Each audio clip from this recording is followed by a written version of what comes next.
In today's video, I'm going to teach you how to set up a waterfall workflow with Gantt chart and Wrike. By the end, you'll have a structured, sequential project ready to manage with clear timelines and dependencies, all visualized in a Gantt chart.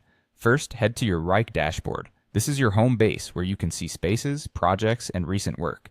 Make sure you're in the space where you want to add your waterfall process. If you're not sure, choose a general or test space so you can explore without affecting active work. Next, look to the left-hand panel and find the space you'll use. Click the small plus icon for that space. This opens options to add new items and, importantly, to browse Wrike's solutions and templates. Using a template is the fastest way to set up a classic waterfall structure without building it from scratch. From the Solutions gallery, select Waterfall Project Management. This template is designed for sequential, phase-based work. Think requirements, design, build, test, and launch, where each phase depends on the one before it. It comes with a Gantt chart, view, pre-built phases, and example dependencies, so you can see how the schedule will flow over time. Click Use Template. Wrike will guide you through a brief setup. You'll typically choose where the template should live and who should have access.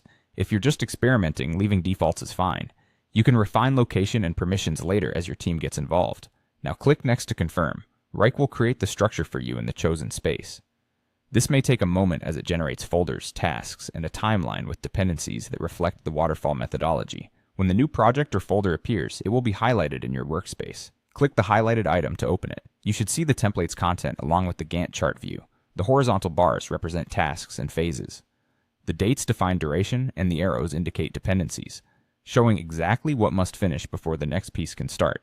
This is the essence of waterfall: clear, linear progression with a predictable, critical path. From here, you're ready to tailor the setup. Review the phases to match your process, and note how dependencies already structure the schedule. As you begin real planning, you can adjust timelines by dragging bars and update task details to reflect your team's workloads and milestones. That's it. You've set up a waterfall workflow with a Gantt chart and Wrike, ready for precise, phase-driven project management.